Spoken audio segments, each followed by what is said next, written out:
We all can take steps to make our community safer, but sometimes we don't know how.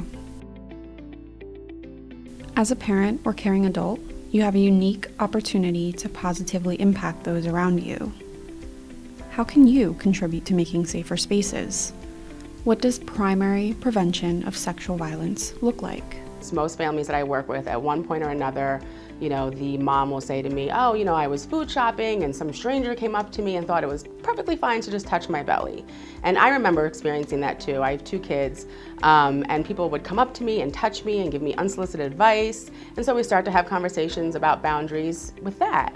As parents and caring adults, there are ways you can carry sexual violence prevention over to parenting or mentoring a child, which can help support the development of healthy norms. I think that there's a misconception that we need to wait to talk about boundaries and consent and bodily autonomy until we're talking about sex education in high school.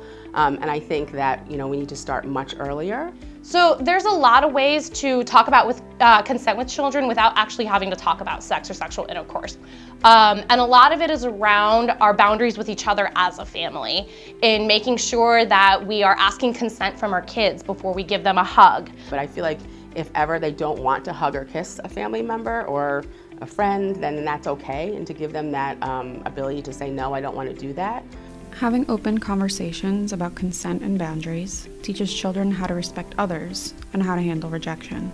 So some of the tips and advice that I have for the families that I work with, again, to start having these conversations early with their children, teaching them to ask permission before they touch any of their playmates, teaching them that words like no and stop are important and should be honored. One of my kids was having a sleepover and his friend wanted to go home in the middle of the night. He was stressed out, he had never been at a sleepover before, he was missing his mom, and my son's feelings were really hurt. So I had this moment here where I could kind of choose one of 2 directions. Do I just go down this with my son and completely disregard this other child's experiences, or do I use this as a moment where I can show my son that people have the right to withdraw consent at any moment, that an activity is not necessarily ongoing just because it's been started, and that he, as a friend, has a responsibility to permit his friends to engage with him in the ways that they feel most comfortable. My little one, every single time I try to take a picture of him, he will say to me, you do not have my consent to do that. And I have to respect that. And I definitely have less photos of him, but I have to respect when he says, I don't want my picture taken. And I certainly cannot post anything about him or of photos of him without him giving me permission. And we need to model the behavior.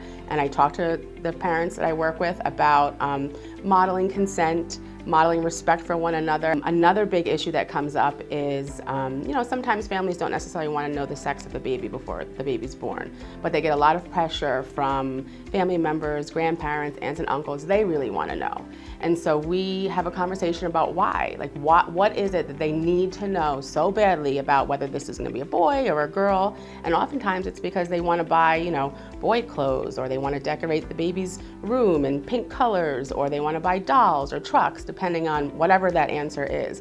And so again, we start to have a conversation about why that can be harmful. As the mother of a girl, I really believe empowering girls is a critical part of this work. It's not the key to prevention, though. I see the key to prevention in my role as a mother of boys, because sexual violence is first and foremost perpetrated primarily by boys and men.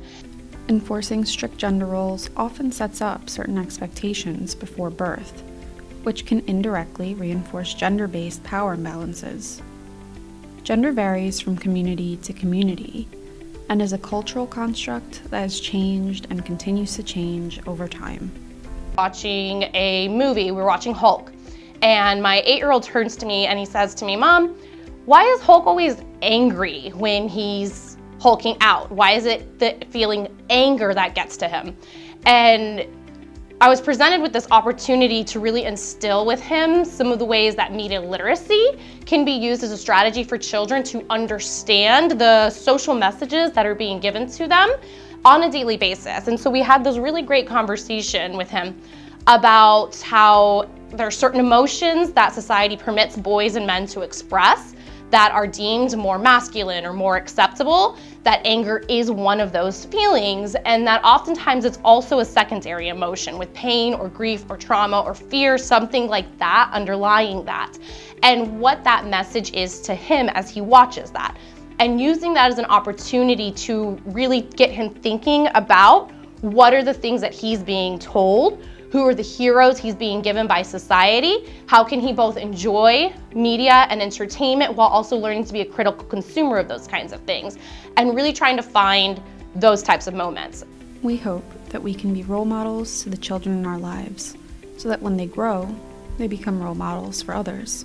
And I have the expectation that this idea of like locker room talk, for example, is not something that he's going to stand idly by and listen to, that he'll have the courage to step in and tell his male peers, these are things that are unacceptable, this is how it harms people, this is what we need to be doing instead.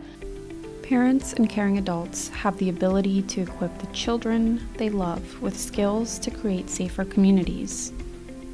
Ultimately, we want to reduce the likelihood that someone may commit sexual violence.